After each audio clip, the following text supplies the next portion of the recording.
E, pondo Paulo os olhos no conselho, disse: Homens irmãos, até o dia de hoje tenho andado diante de Deus com toda a boa consciência. Mas o sumo sacerdote Ananias mandou aos que estavam junto dele que o ferissem na boca.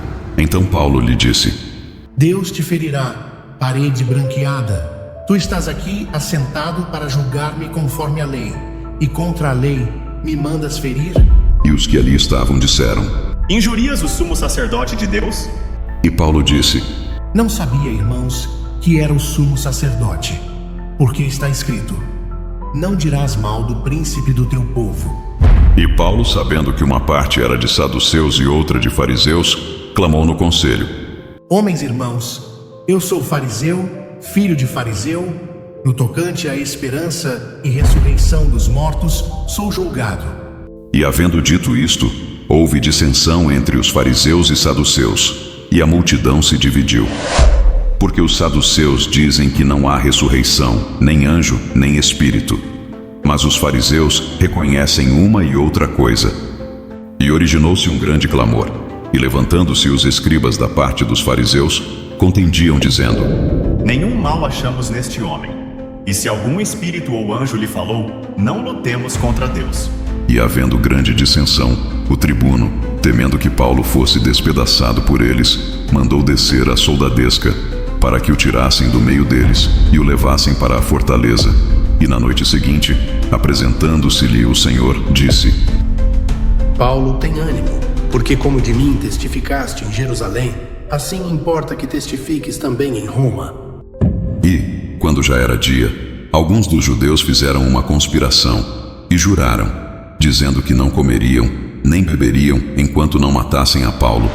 E eram mais de 40 os que fizeram esta conjuração. E estes foram ter com os principais dos sacerdotes e anciãos e disseram: Conjuramo-nos, sob pena de maldição, a nada provarmos até que matemos a Paulo. Agora, pois vós, com o conselho, rogai ao tribuno que vô-lo traga amanhã, como que querendo saber mais alguma coisa de seus negócios. E antes que chegue, estaremos prontos para o matar. E o filho da irmã de Paulo, tendo ouvido acerca desta cilada, foi e entrou na fortaleza e o anunciou a Paulo. E Paulo, chamando a si um dos centuriões, disse: Leva este jovem ao tribuno, porque tem alguma coisa que lhe comunicar. Tomando ele, pois, o levou ao tribuno e disse: O preso Paulo, chamando-me a si, rogou-me que trouxesse este jovem que tem alguma coisa para dizer-te. E o tribuno, tomando-o pela mão e pondo-se à parte, perguntou-lhe em particular: Que tens que me contar? E disse ele: Os judeus se concertaram rogar-te que amanhã leves Paulo ao conselho, como que tendo de inquirir dele mais alguma coisa ao certo. Mas tu não os creias, porque mais de 40 homens de entre eles lhe andam armando ciladas, os quais se obrigaram, sob pena de maldição, a não comer nem beber até que o tenham morto, e já estão apercebidos, esperando de ti promessa. Então o tribuno despediu o jovem, mandando-lhe que a ninguém dissesse que lhe havia contado aquilo. E, chamando 2 centuriões, lhes disse: Aprontai para as 3 horas da noite 200 soldados e 70 de cavalaria, e 200 archeiros para irem até Cesareia. E aparelhai animais para que, pondo neles a Paulo, o levem salvo ao presidente Félix. E escreveu uma carta que continha isto: Cláudio Lísias a Félix, potentíssimo presidente, saúde. Esse homem foi preso pelos judeus e, estando já a ponto de ser morto por eles, sobrevim eu com a soldadesca e o livrei, informado de que era romano. E querendo saber a causa por que o acusavam, o levei ao seu conselho. E achei que o acusavam de algumas questões da sua lei, mas que nenhum crime havia nele digno de morte ou de prisão.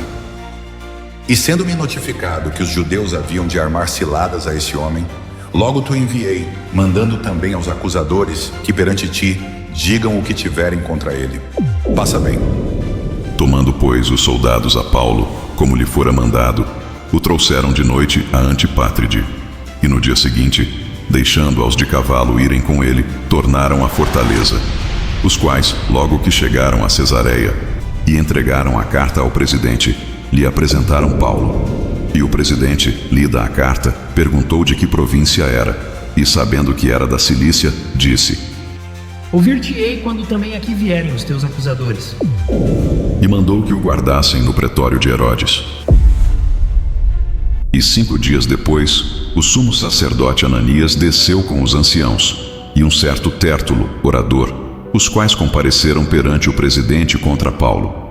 E sendo chamado, Tértulo começou a acusá-lo, dizendo: Visto como por ti temos tanta paz, e por tua prudência se fazem a este povo muitos e louváveis serviços, sempre e em todo o lugar, ó potentíssimo Félix, com todo o agradecimento o queremos reconhecer. Mas para que não te detenha muito, rogo-te que, conforme a tua equidade, nos ouças por pouco tempo. Temos achado que este homem é uma peste e promotor de sedições entre todos os judeus, por todo o mundo, e o principal defensor da seita dos nazarenos, o qual intentou também profanar o templo, e nós o prendemos, e conforme a nossa lei o quisemos julgar. Mas, sobrevindo o tribuno Lísias, nolo tirou de entre as mãos com grande violência, mandando aos seus acusadores que viessem a ti. E dele tu mesmo, examinando-o, poderás entender tudo o de que o acusamos. E também os judeus consentiam, dizendo serem estas coisas assim. Paulo, porém, fazendo-lhe o presidente sinal que falasse, respondeu: Porque sei que já vai para muitos anos que desta nação és juiz. Com tanto melhor ânimo, respondo por mim. Pois bem podes saber que não há mais de 12 dias que subi a Jerusalém a adorar. E não me acharam no templo falando com alguém, nem amotinando o povo nas sinagogas, nem na cidade. Nem tampouco podem provar as coisas de que agora me acusam. Mas confesso-te isto, que conforme aquele caminho que chamam seita, assim sirvo ao Deus de nossos pais, crendo tudo quanto está escrito na lei e nos profetas, tendo esperança em Deus, como estes mesmos também esperam, de que há de haver ressurreição de mortos, assim dos justos como dos injustos. E por isso, procuro sempre ter uma consciência sem ofensa, tanto para com Deus como para com os homens. Ora, muitos anos depois, vim trazer à minha nação esmolas e ofertas. Nisto me acharam já santificado no templo, não em ajuntamentos, nem com alvoroços, uns certos judeus da Ásia, os quais convinha que estivessem presentes perante ti e me acusassem, se alguma coisa contra mim tivessem.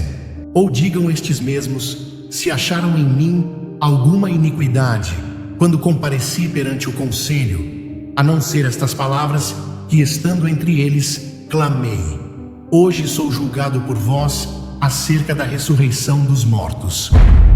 Então Félix, havendo ouvido estas coisas, lhes pôs dilação, dizendo: Havendo-me informado melhor deste caminho, quando o tribuno Lísias tiver descido, então tomarei inteiro conhecimento dos vossos negócios. E mandou ao centurião que o guardasse em prisão, tratando-o com brandura, e que a ninguém dos seus proibisse servi-lo ou vir ter com ele.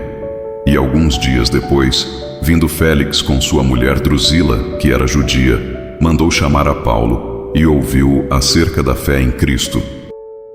E tratando ele da justiça e da temperança e do juízo vindouro, Félix, espavorido, respondeu: Por agora vai-te, e em tendo oportunidade te chamarei. Esperando ao mesmo tempo que Paulo lhe desse dinheiro, para que o soltasse, pelo que também muitas vezes o mandava chamar e falava com ele.